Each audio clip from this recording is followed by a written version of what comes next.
છો? ચૌહાણ સોની, હું ધોરણ 8 માં અભ્યાસ કરું છું। આજે હું તમને ચાંદીપુરા વાયરસ વિશે જણાવીશ। મહારાષ્ટ્રના ચાંદીપુરા ગામમાં ચાંદીપુરા વાયરસનો પહેલો કેસ જોવા મળ્યો હતો, તેથી આ વાયરસને ચાંદીપુરા વાયરસ નામેથી ઓળખવામાં આવે છે। અત્યારે નાના બાળકોને પણ ચાંદીપુરા વાયરસ ખૂબ જ ઝડપીથી થાય છે। ફેલ્બોટાઇન આ વાયરસ ચાંદીપુરા વાયરસ ફેલ્બોટાઇન માખી દ્વારા ફેલાય છે અને એડિસ મચ્છર દ્વારા પણ ફેલાવવામાં આવે છે। આ એડિસ મચ્છર એ જ છે જે કરડવાથી આપણને જે ડેન્ગ્યુ થાય છે, ત્યાં એ જ એડિસ મચ્છર છે। જો આપણને ફેલ્બોટાઇન માખી અને એડિસ મચ્છર જો આપણને કરડે છે તો આપણે પણ ચાંદીપુરા વાયરસના ભોગ બની જઈએ છીએ। આ માખી અને મચ્છર નદી, નાળા, ગટર, ગંદકી હોય ત્યાં આ મચ્છર ને માખીઓ વધારે માત્રામાં જોવા મળે છે। ચાંદીપુરા વાયરસના લક્ષણો જેમ કે શરદી, ઉધરસ, તાવ, ઝાડા, ઉલટી, માથું દુખવું, શ્વાસ લેવામાં તકલીફ પડે, શરીરમાં અશક્તિ જેવું લાગે, આ બધા ચાંદીપુરા વાયરસના લક્ષણો છે। ચાંદીપુરા વાયરસથી બચવાની સાવચેતીઓ: આપણા ઘરમાં નાના છિદ્રો કે દિવાલોમાં તિરાડ હોય તો તેને આપણે બુરાવી દેવી જોઈએ અને જંતુનાશક મચ્છરદાનીમાં 0 થી 15 વર્ષના બાળકોને સુવડાવવા જોઈએ અને બાળકોને ખુલ્લા શરીરે બહાર રમવા ન જવા દેવા જોઈએ। અત્યારે આ ચાંદીપુરા વાયરસ ખૂબ જ જીવલેણ બની ગયો છે। અસ્તુ। મારું નામ છે સાટી આતિફ। આજે હું તમને ચાંદીપુરા વાયરસ વિશે થોડીક માહિતી આપીશ।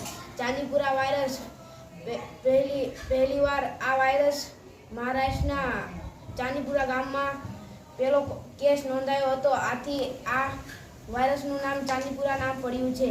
ચાંદીપુરા વાયરસના લક્ષણો જેમ કે ઝાડા, ઉલટી, શરદી, ઉધરસ, તાવ, આંખો લાલ થઈ જવી, માથું દુખવું,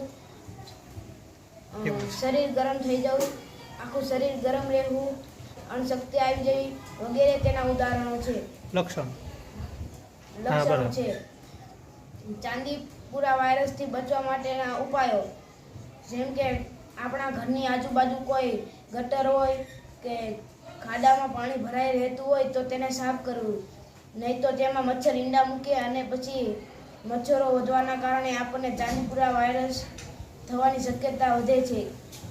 આપણા ઘરની આજુબાજુ કોઈ કચરો હોય તો તે સાફ કરી લેવો, કારણ કે તેમાં માખી ઈંડા મૂકીને માખી પણ વધે છે। ઉકાળેલું ગરમ પાણી પાણી પીવું જોઈએ અને ખોરાક ઢાંકેલો હોય તે ખાવો જોઈએ। અને આ વાયરસ 9 મહિનાના બાળકથી 15 વર્ષના બાળક સુધીના બાળકને થાય છે। આ વાયરસથી બચવા માટે આપણે મચ્છરદાની અને જંતુનાશકનો દવાનો છંટકાવ કરવો જોઈએ। અસ્તુ। જય જય। Very good. સતર્ક રહો, સાવચેત રહો। મહિપાલ, આજે હું તમને ચાંદીપુરા વાયરસ વિશે થોડી ઘણી માહિતી આપીશ। ચાંદીપુરા વાયરસ મહારાષ્ટ્રના ચાંદીપુર ગામે પહેલો કેસ લખાયો હતો, તે પછી તેનું નામ ચાંદીપુરા વાયરસ પડ્યું। ચાંદીપુરા વાયરસ મચ્છરો દ્વારા અને માખીઓ દ્વારા થાય છે, જેમ કે મચ્છરનો રંગ ભૂરો અને માખી કદમાં સહેજ મોટી હોય છે। માખીઓને આપણા ડીલ પર બેસવા ન દેવી અને નાના બાળકોને પણ ન બેસવા દેવી, તેથી તેમને મચ્છરદાનીમાં સુવડાવવા જોઈએ અને મોટા 8 થી 9-10 વર્ષના બાળકોને ઉકાળેલું પાણી અને ઠંડી વસ્તુ ન ખાવા દેવી, જેથી તેમને ચાંદીપુરા વાયરસના શિકાર ન બને। ગટર, ખાલી જગ્યાએ ટાયરે પાણી ભરેલું હોય તેને પાણીથી કાઢી નાખવું અથવા એના અંદર ઈંડા મૂકે છે અને તેથી તેનો રોગચાળો વધુ થાય છે। તિરાડોમાં પણ ઈંડા મૂકે છે, પશુપાલતા ઘરોમાં પણ ઈંડા મૂકે છે। જો આપણે તેનો નિકાલ ન કરીએ તો આપણી ખૂબ જ મોટી માત્રામાં ઈંડા મૂકીને આપણા ઘરમાં રોગચાળો ફેલાવે છે। અસ્તુ। કેવા લક્ષણો જોવા મળે? તાવ, ઉલટી, શરદી, માથું દુખવું, ડીલ ગરમ થઈ જવું, આંખો લાલ થઈ જાય જેવા તેના લક્ષણો દેખાય છે। હું તમને ચાંદીપુરા રોગ વિશે જણાવું છું। આપણા દેશમાં એક પછી એક નવા વાયરસો આવતા જ લોકોના મનમાં ડરનો માહોલ ઊભો થાય છે। જોવા મળે છે. ડરનો માહોલ જોવા મળે છે. ત્યારે આપણા ગુજરાતમાં નવો વાયરસ જોવા મળ્યો છે, જેનું નામ ચાંદીપુરા વાયરસ છે. તે ખાસ કરીને નાના બાળકોમાં વધુ માત્રામાં જોવા મળે છે. તે સેન્ડ ફ્લાય નામની માખીથી ફેલાય છે.